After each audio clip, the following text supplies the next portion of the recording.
So this week, it'll be 2 years since I had open heart surgery. You know, the days leading up to that, I was feeling sluggish and old, and I knew something was wrong, but I wasn't quite sure. Started to have some chest pains, and finally decided that I would go into the doctor, and immediately they sent me to the hospital and said that I needed to have a triple bypass. And so I started that process. And as I recovered from that, there were some lessons that God began to really press on my heart, and no pun intended, but God began to press on me, and I began to learn and see with a new understanding. And so I kind of kept a little log of those things, and I wrote down like 10 of the biggest lessons that I learned during that time. And I try to hold on to them and remember them even today. But I wanted to share them with you. And they're really simple. I'm not sure what circumstance you're going through, what difficulty, what challenge in your life, but God doesn't waste anything. And even in those difficult times, He is teaching us and training us and preparing us and making us more like Jesus. So here are some of the things that I learned and I want to remember as I move forward after that. One is, again, that reminder that my life is in His hands. From Psalm 31, 14 and 15, I've had this verse close to me for the last 20, 25 years, just where David says, "But I trust in you." And that word "you" is really saying, when he's saying, "You are my God." And he's saying, "You are Elohim. You are the totality of God. You are supreme.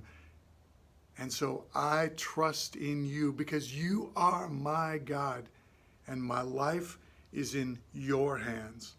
And that word "hands" is open as providing direction. So God is leading and directing my life. And so again, when I had to go in and trust that the process of open heart surgery was something that would make anybody a little bit nervous, remembering that God is God.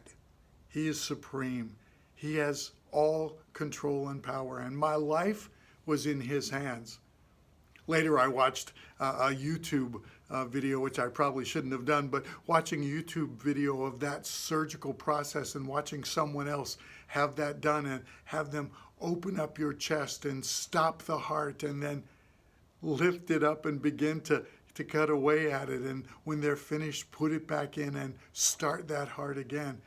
Literally, my physical heart was in the hands of the doctor, but I had to remember that in everything, my life, my spiritual life, my physical life, my well-being is in God's hands, and I can trust Him.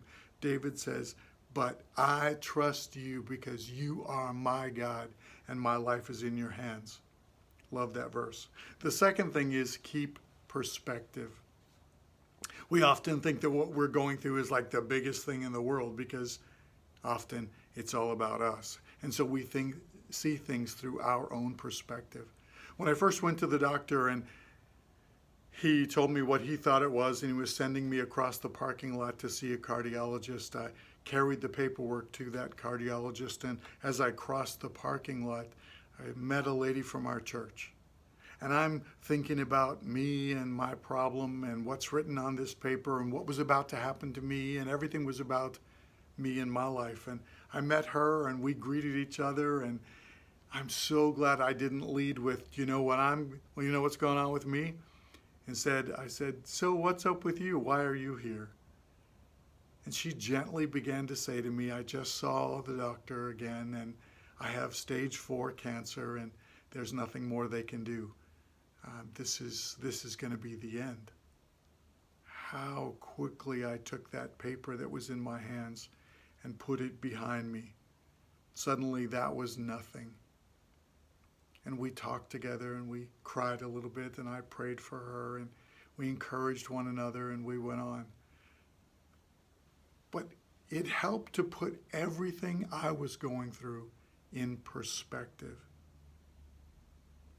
because there are people around us who are dealing with much bigger things, much more difficult things than what we're going through. And I remember Romans 8:18, where we remember what Paul says. I consider that our present suffering, the difficulties we're going through now, are not even worth comparing with the glory that's going to be revealed in us. So even in our trouble, no matter how big or how small it is, really, as we keep it in perspective, it's nothing compared to what others are going through, but it's also nothing compared to what God is going to do in us. This is still a small thing. It may seem like the center of my world and all I can see, but the reality is it's a small thing. So keeping perspective was really important for me in this process. The third thing was being grateful for God's provision. You know, even though it was difficult and I saw the doctor and the kind of shock hits you, and he sent me right across the parking lot to a cardiologist who confirmed what my doctor thought. They put me in an ambulance, took me straight to the hospital across the best one downtown Seattle. I went to the hospital there. They opened the doors. They put me on the calendar, and the next day I was having open heart surgery. God had provided everything that was needed, because I remember a friend of mine who lives in Syria, and this last year, the year before my surgery, his father had the same thing. And there weren't any options where he was. He couldn't go to a doctor. They couldn't get the treatment. And his dad died. And so in the middle of my difficulty, I realized how blessed I am that God is providing what's needed right here in this moment. Everything I need is being provided. So whatever situation you're going through, whatever difficulty, stop and look around and be thankful for what God has put in place around you, for the people, for the physical things, for the financial way that he's taking care of you. Whatever it is, be grateful for God's provision in that moment. It may not be everything you think you should have or everything that you would expect that would be there, but God is there and he's going to provide what you need. In 2 Corinthians 9:8, love this verse. And God is able to bless you abundantly, so that in all things and at all times you will have everything you need, and you will abound in every good work. So God is at least going to provide for us spiritually. He's going to give us everything we need spiritually to abound in good works, to be successful in that moment, to see God's hand of blessing. He's going to give us everything that we need. Number 4, God's process of putting off and putting on was reinforced over and over again. You know, in Ephesians 4:22 through 24, Paul says this: you were taught with regard to your former way of life to put off your old self, which is being corrupted by its deceitful desires. But you are to be made new in the attitude of your minds, and to put on the new self, created to be like God in true righteousness and holiness. This is the process God's taking us through. We're putting off the old man and the old way of doing things, the old way that we think, and the sinful nature, and we are constantly to put on the new man. Literally, that's what they were doing with my heart. They opened it up and they found the veins that were corrupted and were blocking the flow to the heart and were causing the issue, and they cut those out. And then they went shopping for new veins, and from my leg and from my arm. And so literally putting off and putting on, which is the process God takes us through. See, when we're saved, that's just the beginning, and then the process begins of that transformation, that restoring us and working in us, putting off the old man and putting on the new man. The 5th thing is humility is essential. In order to go through that whole process, I honestly had to be pretty humble, pretty open, pretty available. There was nothing hidden.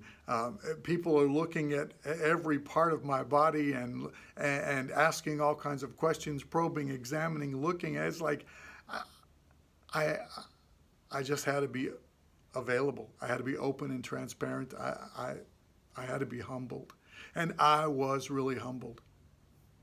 Even while I was recovering from the surgery, and there was no modesty at all.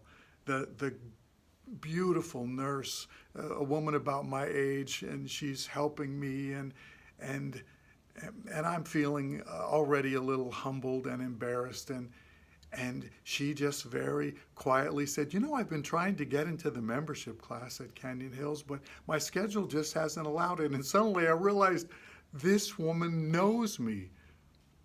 It's being open, being transparent, and being humbled. In Colossians 3:12, Paul says this, therefore, as God's chosen people, holy and loved, clothe yourself with compassion and kindness, humility, gentleness, and patience. No matter what difficulty you're going through, God calls us to be humble, to learn that in every situation. Number 6, this change in my heart impacts everything. After the surgery, I was feeling pain in my stomach and my back and my shoulders and my legs, and I was like having trouble with breathing, and even eyesight was, and there was so many things. And I started talking to the doctor about these things, and I'm thinking, you are working here, there shouldn't be problems all over. And he said, when we are doing heart surgery, when we're working on your heart, every function in your body is affected. It's really like what God is doing when he starts working on our hearts. It's not just the spiritual part of us that gets changed. It begins to affect every part of us. And it should affect every part of us.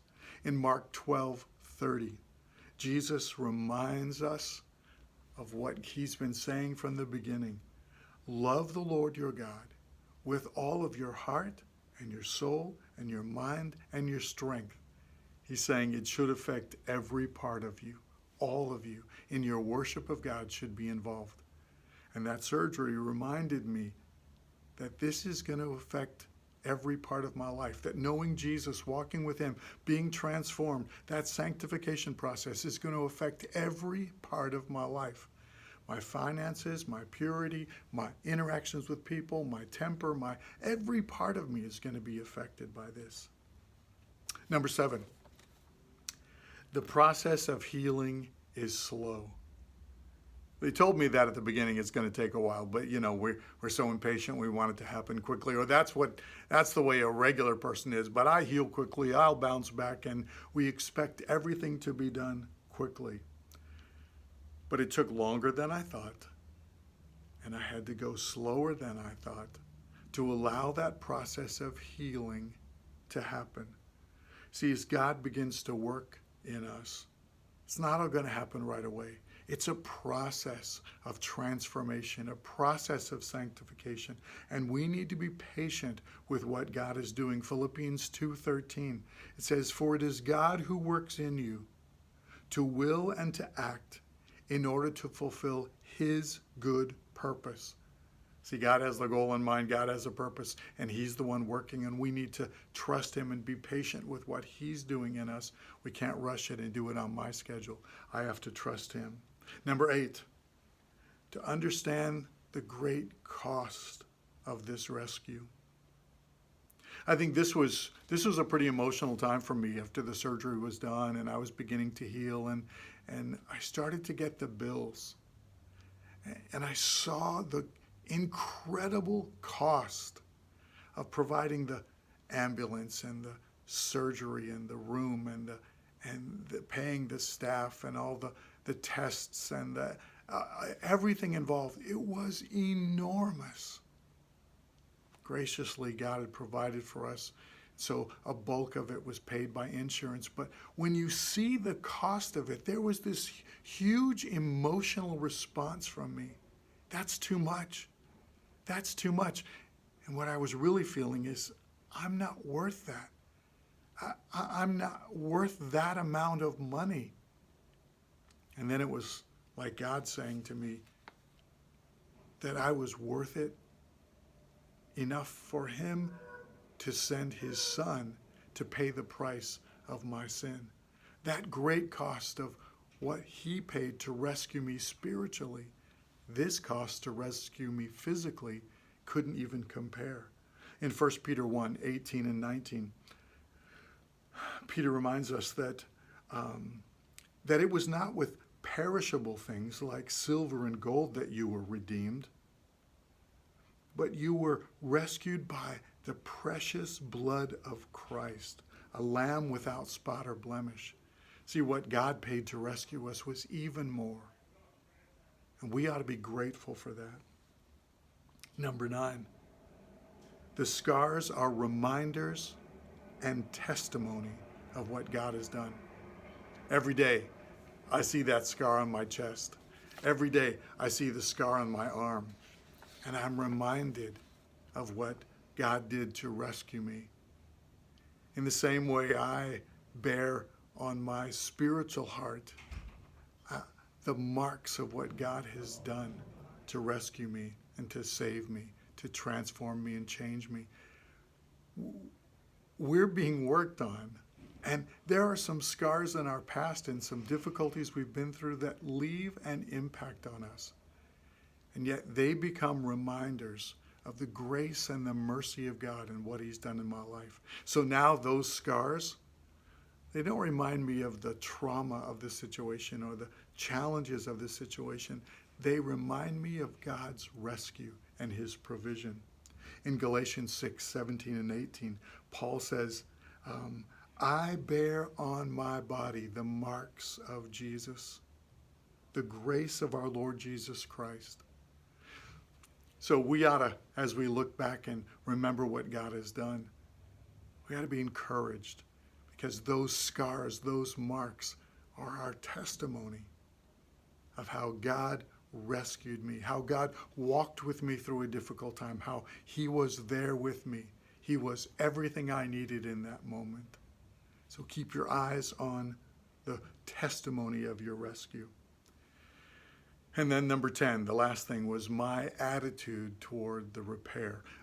Often when God is working in my life, my attitude toward that inconvenience, that challenge, that difficulty needs to change. It's like sitting in traffic and being frustrated at the road being repaired and getting, these guys are slowing me down. They're blocking my way. What are they doing? They're making me late. I don't like it.